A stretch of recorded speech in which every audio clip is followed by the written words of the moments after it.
नमो नमः। अहमस्मि डॉक्टर शुभेन्दु पाठक, अंशकालिक सहायक प्राचार्य दर्शन, पूर्णिमा राम प्रताप संस्कृत महाविद्यालय बेगनी दरभंगा। प्रियांशु छात्रः, इससे पूर्व की कक्षा में हमने आप लोगों को शास्त्री तृतीय वर्ष के छात्रों के लिए तारीख 21/8 को न्याय दर्शनानुसारं शिक्षार्थी एवं अनुशासन के संबंध में कहे हुए थे। आज फिर उसी के संदर्भ में शास्त्रीय तृतीय वर्ष के छात्रों को संस्कृत साहित्य में दर्शनवाद के अंतर्गत वेदांत दर्शन के संबंध में कहने का प्रयास कर रहा हूँ। तो प्रियांशु छात्र, अद्वैत वेदांत हिंदू धर्मावलंबियों का सर्वप्रथम दर्शन समझा जाता है। उसका भारतीय दर्शनों में भी महत्वपूर्ण स्थान है। विश्व के उन दर्शनों में भी जिनकी प्रेरणा धर्म ग्रंथों से आई है, भारतीय अद्वैत का ऊंचा स्थान माना जाता है। यों जो वेदों अथवा श्रुतियों के प्रामाण्य को मानने वाले न्याय, सांख्य आदि भी आस्तिक दर्शन कहलाते हैं, किंतु वेदांत के विभिन्न संप्रदाय इस अर्थ में परम आस्तिक हैं कि वे अपने सिद्धांतों को मुख्यतः उपनिषदों से प्राप्त करने का दावा करते हैं। यह मानना ही पड़ेगा कि अद्वैत अथवा शांकर वेदांत उपनिषदों के बहुत निकट हैं। विशेषतः प्राचीनतम उपनिषदों अर्थात बृहदारण्यक और छांदोग्य के शंकराचार्य ने, जो अद्वैत मत के प्रमुख प्रतिष्ठाता माने जाते हैं, अपने प्रस्थानत्रयी उपनिषद, ब्रह्मसूत्र, गीता पर रचे गए भाष्यों में अपने अद्वैत का प्रतिपादन और समर्थन किया है। शंकराचार्य का जन्म 7वीं और 8वीं शताब्दी के मध्य केरल के मालवार तट पर स्थित कलादी नामक स्थान पर हुआ था। इनका जीवन काल 788 ईस्वी से 820 ईस्वी तक माना जाता है। इनके पिता शिव गुरु थे, जो ब्रह्म के उपासक थे। अल्पायु में ही इनके पिता का देहावसान हो गया था। इन्होंने बाल्यावस्था में ही स्मृति पुराण वेदों का अध्ययन कर लिया था। शंकराचार्य ने वेदांत सूत्रों पर शारीरिक भाष्य लिखा। गीता और उपनिषदों में भी इन्होंने भाष्य लिखे। भारत की चारों दिशाओं में इन्होंने मठ स्थापित किए। मात्र 40 वर्ष की आयु में केदारनाथ की पवित्र भूमि पर अपने नश्वर शरीर को त्याग कर मोक्ष प्राप्त किया। उपनिषदों में एक और सृष्टि का वर्णन किया गया है और दूसरी और नाना विषयात्मक को मिथ्या कहा गया है। इन दोनों बातों का सामंजस्य कैसे किया जाए? यदि सृष्टि को सत्य मानते हैं तो फिर नानत्व को कैसे अस्वीकार किया जा सकता है? शंकर इस समस्या का समाधान इस प्रकार करते हैं। उपनिषदों की सामान्य विचारधारा और दृष्टिकोण को देखते हुए सृष्टि तो निर्विकार है, तो फिर यह सृष्टिकर्ता कैसे हो सकता है? यदि ब्रह्म वस्तुतः निर्गुण और निर्विकार है, तो फिर वह सृष्टिकर्ता कैसे हो सकता है? यदि उसका कर्तव्य सत्य है, तो फिर वह निर्गुण या अधिकारी कैसे हो सकता है? ये दोनों बातें एक साथ नहीं हो सकती। फिर शास्त्रों में यह बात कही गई है कि ब्रह्म ज्ञान हो जाने पर नानत्व दूर हो जाता है। यदि सृष्टि को सत्य मान लिया जाए तो यह भी समझ में नहीं आ सकता। यदि जगत सत्य है तो फिर यह तिरोहित कैसे हो जाता? ब्रह्म ज्ञान का उदय होने पर केवल मिथ्या ज्ञान नष्ट हो जा सकता है। जो सत्य है सो कैसे नष्ट होगा? यहाँ शंकर को जगत के रहस्य की एक कुंजी मिल जाती है। यदि संसार की तुलना एक स्वप्न या भ्रम से की जाए तो उसकी सृष्टि और पीछे तत्व ज्ञान हो जाने पर उसका तिरोभाव, ये दोनों बातें समझ में आ सकती है। उपनिषदों में भी इसका संकेत पाया जाता है। ऋग्वेद में भी कहा गया है कि एक ही इंद्रिय माया के प्रभाव से नाना रूपों में प्रकट होते हैं। बृहदारण्यक में भी यही बात कही गई है। श्वेतास्वर में भी स्पष्ट कहा गया है कि ब्रह्म की माया ही प्रकृति है। माया ईश्वर की शक्ति है। जिस तरह अग्नि की दाहकता अग्नि से अभिन्न है, उसी तरह भी ईश्वर से अभिन्न है। इसी माया के द्वारा मायावी ईश्वर वैचित्र्य पूर्ण सृष्टि की अद्भुत लीला दिखलाते हैं। इस लीला को अज्ञानी सत्य समझ लेते हैं, परंतु जो तत्वदर्शी हैं वे लीला दिखलाते हैं। इस लीला को अज्ञानी सत्य समझ लेते हैं, परंतु जो तत्वदर्शी हैं वे लीला को समझ जाते हैं। और इस मायामय संसार में आता है कि वास्तविक आधार या अधिष्ठान का ज्ञान नहीं रहने के कारण भ्रम होता है। जैसे रस्सी का यथार्थ ज्ञान नहीं होने पर उसमें सांप का भ्रम होता है। यदि हम रस्सी को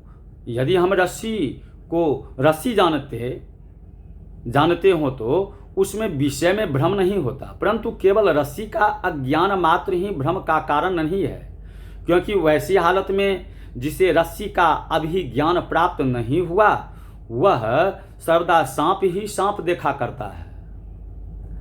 जिस अविद्या के कारण भ्रम उत्पन्न होता है वह केवल अधिष्ठान का आवरण ही नहीं करती, उस पर विक्षेप भी कर देती है। आवरण का अर्थ है यथार्थ स्वरूप को ढक देना। विक्षेप का अर्थ है उस पर दूसरी वस्तु का आरोप कर देना। वे दोनों अविद्या या अज्ञान के कार्य हैं जिनसे हमारे मन में भ्रम पैदा होता है। जब कोई बाजीगर जादू का खेल दिखाकर हमें भ्रम में डाल देता है, जैसे एक सिक्के को अनेक सा बनाकर दिखा देता है, तब दर्शक तो भ्रम में पड़ जाते हैं, परंतु स्वयं बाजीगर उस भ्रम में नहीं पड़ता। हम में वह भ्रम या अविद्या अज्ञान के कारण पैदा होती है, जिसके कारण वस्तु का स्वरूप छिप जाता है और उसके स्थान में दूसरी वस्तु दिखाई पड़ती है। यदि कोई दर्शक उस एक सिक्के का असली रूप ही देखता रहे तो जादू की छड़ी उसे भुलावे में नहीं डाल सकती। यह तो हमारी दृष्टि से हुआ। जादूगर की दृष्टि से वह भ्रम केवल माया करने की शक्ति है, जिससे दर्शक भ्रम में पड़ जाते हैं, स्वयं जादूगर नहीं। इसी तरह सृष्टि की माया भी दो तरह से समझी जा सकती है। ईश्वर के लिए केवल लीला की इच्छा है। ईश्वर स्वयं उस माया से मुग्ध नहीं होता। हम लोग जो अज्ञानी हैं उसे देखकर भ्रम में पड़ जाते हैं और एक ब्रह्म का यथार्थ स्वरूप छिपा देना और उसे संसार के रूप में आभासित करना, इस विशेष शक्ति के कारण माया को भाव रूप अज्ञान कहते हैं।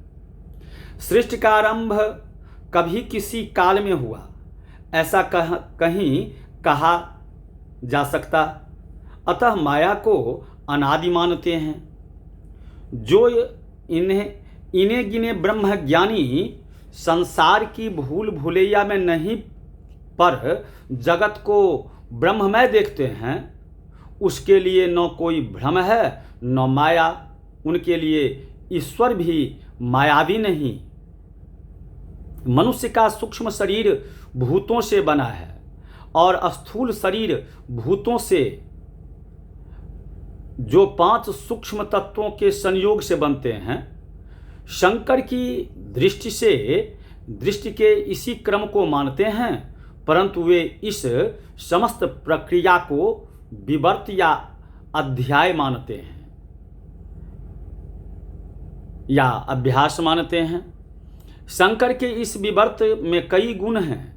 एक तो यह कि शास्त्रीय वचनों की संगत व्याख्या इस मत में हो जाती है। दूसरे दृष्टि का अधिक युक्ति संगत कारण यह बतलाता है, यदि ऐसा माना जाए कि ईश्वर सृष्टि करता है और अचेतन प्रकृति जैसी किसी अन्य वस्तु को लेकर जगत को रचना करते हैं, तब ईश्वर के अतिरिक्त उस दूसरी वस्तु की सत्ता भी माननी पड़ती है।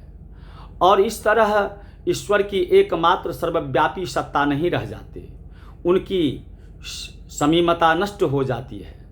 परंतु यदि उनकी प्रकृति को सत्य भी मानते और ईश्वर में आश्रित भी और इस संसार को उसका वास्तविक परिमाण मानते हैं, तो एक ईश्वर में आश्रित भी और इस संसार को उसका वास्तविक परिणाम मानते हैं, तो एक दुविधा उपस्थित होती है। प्रकृति या तो ईश्वर का एक अंग मात्र है अथवा संपूर्ण ईश्वर से भिन्न है।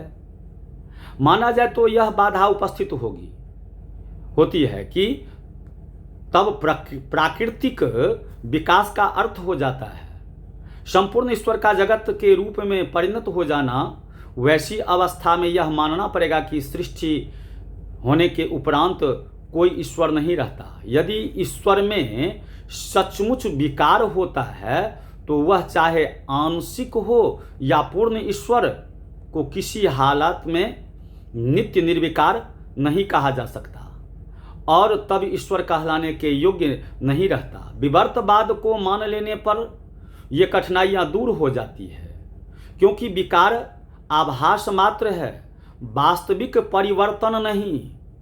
इन कठिनाइयों का अनुभव रामानुज ने भी किया है, परंतु उनका विचार है कि सृष्टि का रहस्य मानव बौद्ध के परे हैं और शास्त्रों में जो सृष्टि का वर्णन दिया गया है वही हमें मान्य होना चाहिए।